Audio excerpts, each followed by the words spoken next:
Hay un pensamiento que, una vez lo tienes, no puedes sacártelo de la cabeza. Un pensamiento que infecta cada momento de vigilia, que convierte lo familiar en extraño, que hace que te mires las manos y te preguntes si realmente son tuyas, o si son líneas de código ejecutándose en un procesador que existe en una realidad que nunca podrás tocar. El pensamiento es simple, devastador y matemáticamente inevitable. No eres real. Nada de esto es real, y lo peor es que nunca podrás saberlo con certeza. Año 2003. Universidad de Oxford. Un filósofo llamado Nick Bostrom publica un paper, 20 páginas. Argumentación lógica fría, matemática pura, sin emoción, sin drama, y destruye la realidad.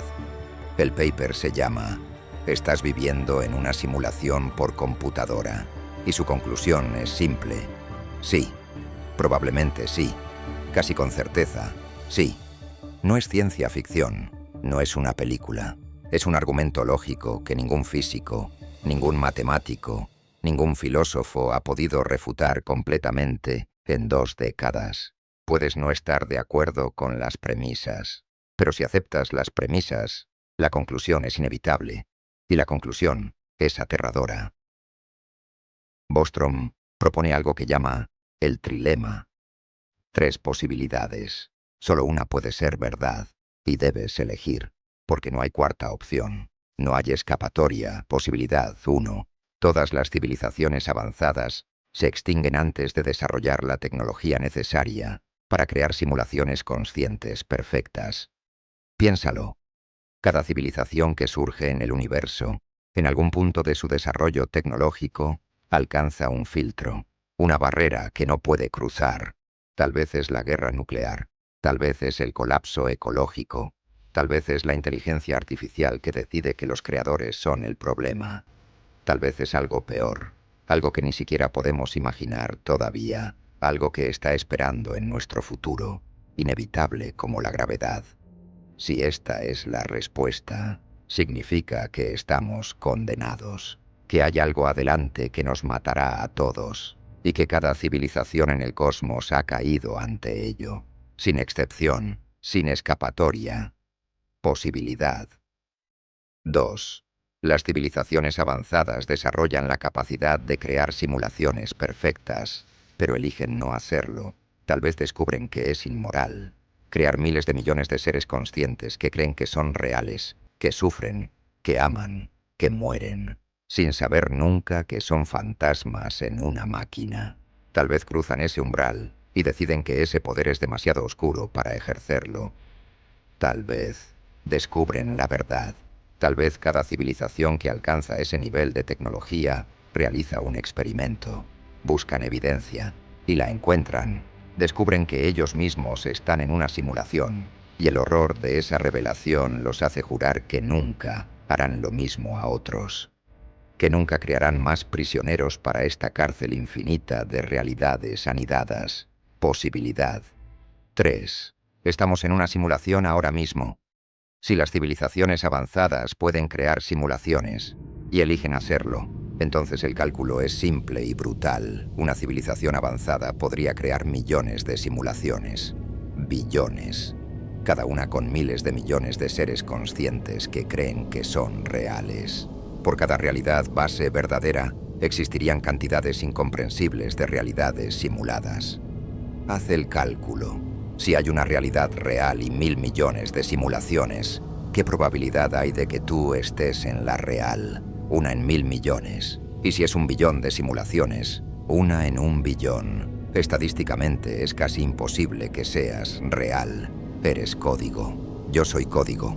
Esto que estás viendo, esto que estás sintiendo, cada pensamiento que crees que es tuyo, es un proceso ejecutándose en hardware que existe en una dimensión que nunca conocerás. Y lo más aterrador es que los argumentos científicos respaldan esto. Los físicos llevan un siglo encontrando cosas raras, cosas que no tienen sentido, cosas que violan toda intuición sobre cómo debería funcionar la realidad. Y durante décadas simplemente las aceptaron como así son las cosas. Pero cuando miras esos fenómenos a través del lente de la simulación, De repente todo encaja perfectamente. 192.458 metros por segundo. Un límite absoluto. Nada puede ir más rápido. Einstein lo demostró. Es una ley fundamental del universo, pero ¿por qué? Porque existe un límite de velocidad en el universo. En el espacio vacío, sin fricción, sin resistencia. ¿Qué te detiene? Los físicos te dirán que es una propiedad del espacio-tiempo, que la luz viaja a la velocidad que viaja, porque así es como está estructurado el universo. Pero eso no es una respuesta, es una descripción. Pero si el universo es una simulación, tiene perfecto sentido.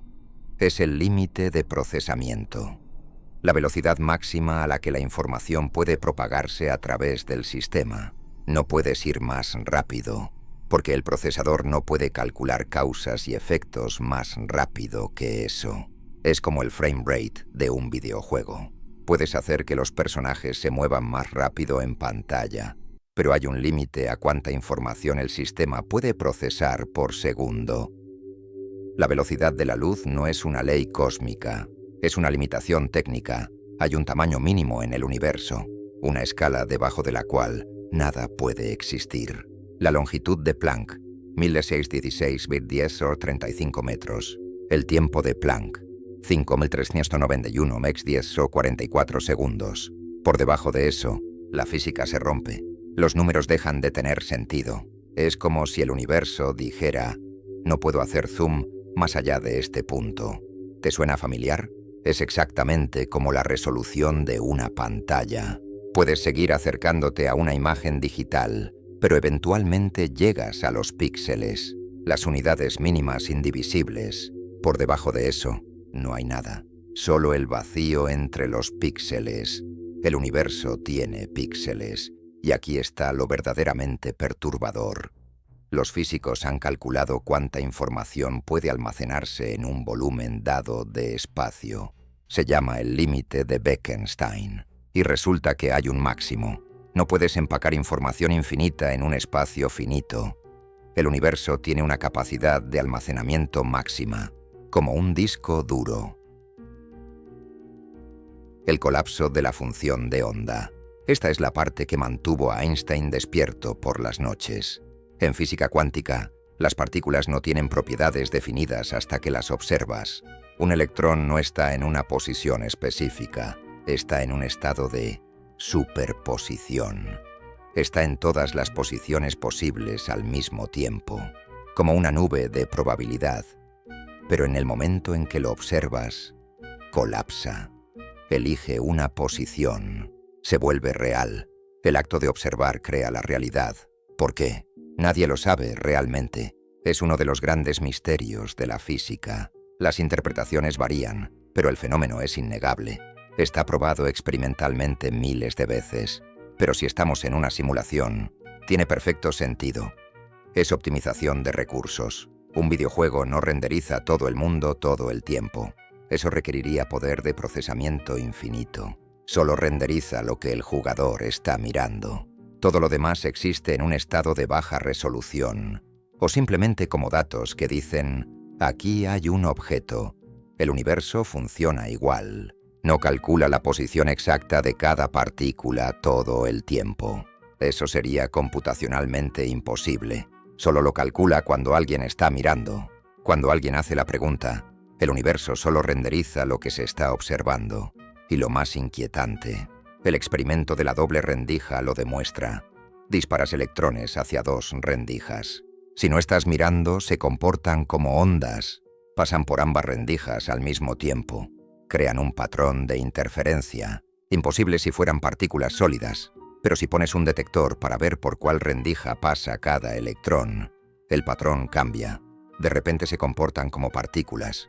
Pasan por una rendija o la otra, nunca ambas. El simple acto de medir cambia el resultado. No porque el detector interfiera físicamente.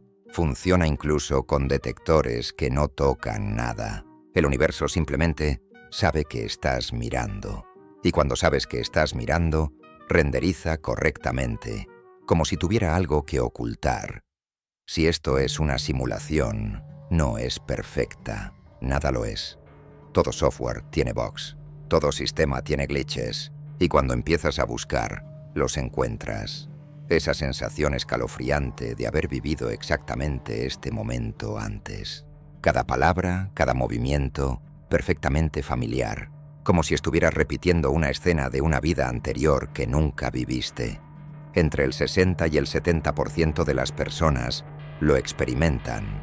Los neurólogos tienen explicaciones: un cortocircuito temporal en el hipocampo. La memoria a corto plazo se registra como memoria a largo plazo. Un error de procesamiento neural.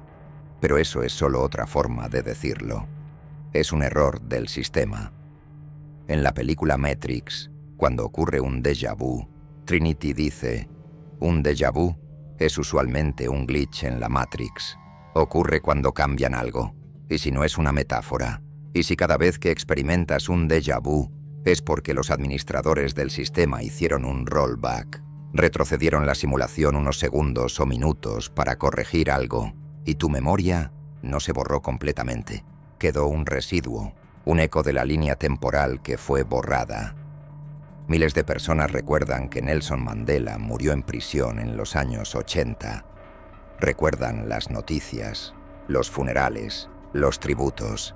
Pero Mandela murió en 2013, libre, como presidente celebrado. Miles recuerdan que la serie era Looney Tunes. Es Looney Tunes. Siempre lo fue. Miles recuerdan que Pikachu tenía la punta de la cola negra. Nunca la tuvo. Es toda amarilla. Miles recuerdan una película llamada Shazam, protagonizada por Sinbad como un genio. Esa película nunca existió. Recuerdos colectivos falsos. Miles de personas recordando la misma versión equivocada de la realidad.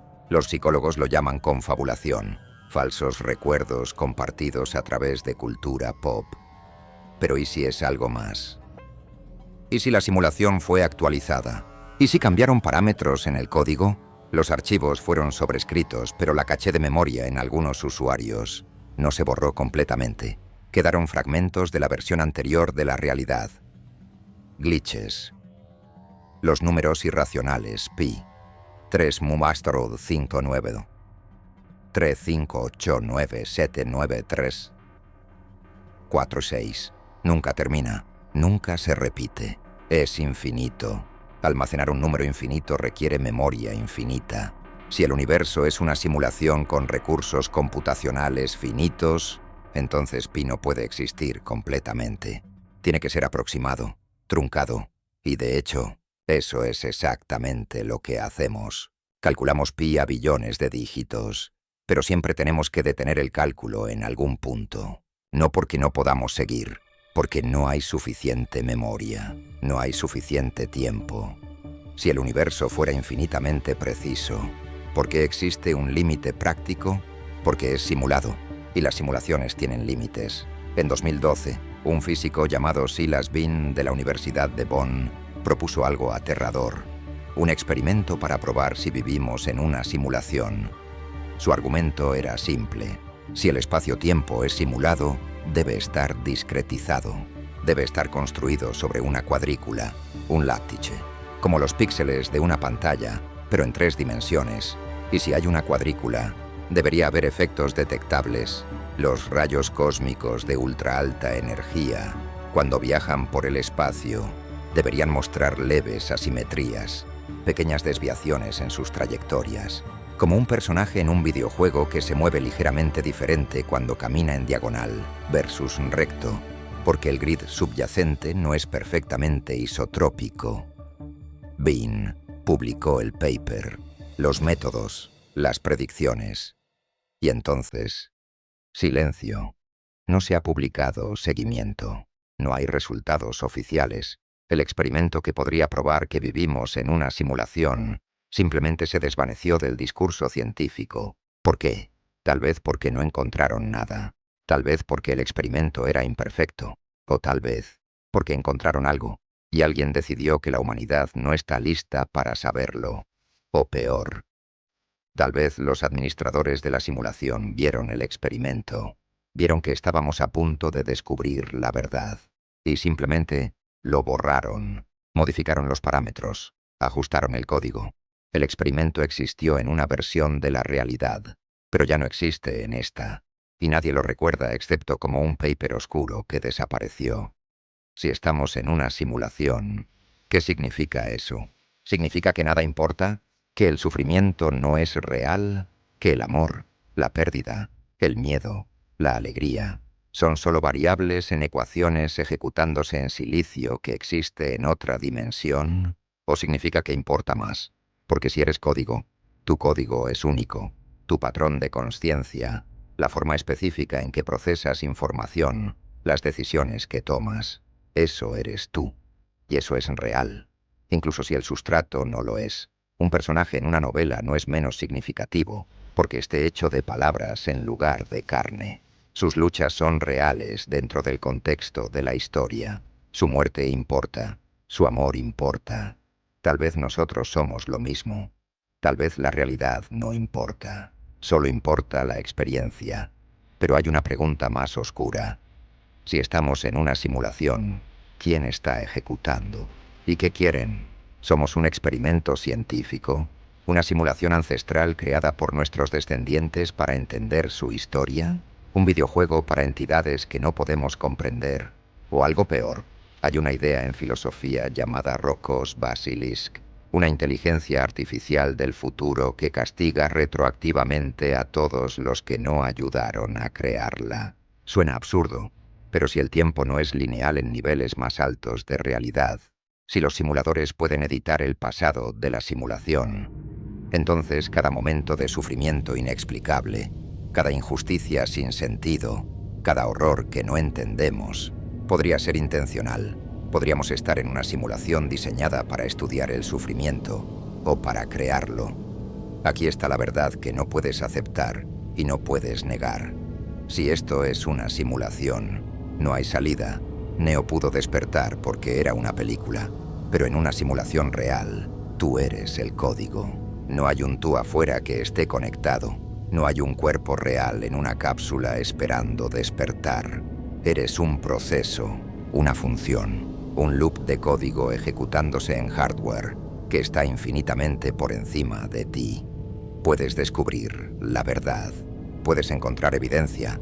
Puedes llegar a la certeza absoluta de que nada de esto es real. ¿Y entonces qué? Sigues aquí, atrapado, consciente de la prisión pero incapaz de ver las paredes. Y lo peor, lo absolutamente peor, es que si los simuladores quisieran, podrían apagarte. En cualquier momento, sin aviso.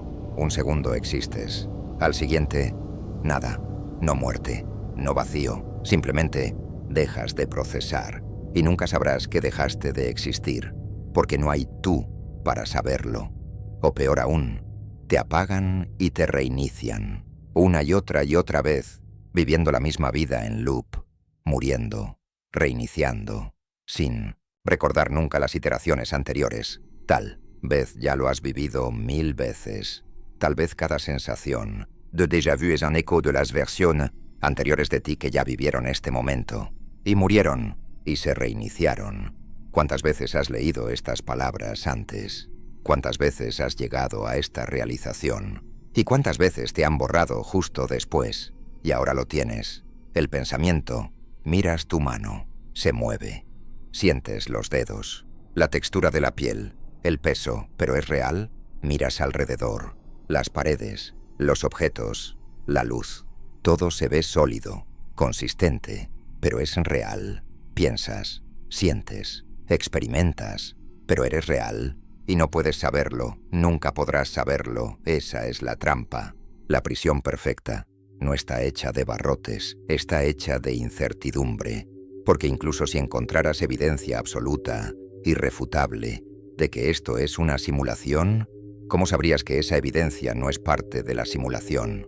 ¿Cómo sabrías que los simuladores no plantaron esa evidencia? ¿O que no modificaron tu percepción para que la vieras? No hay forma de saber, no hay forma de salir, solo hay una opción. Seguir viviendo, como si fuera real, como si importara, porque tal vez importe, o tal vez no. Pero es todo lo que tienes, es todo lo que alguna vez tendrás.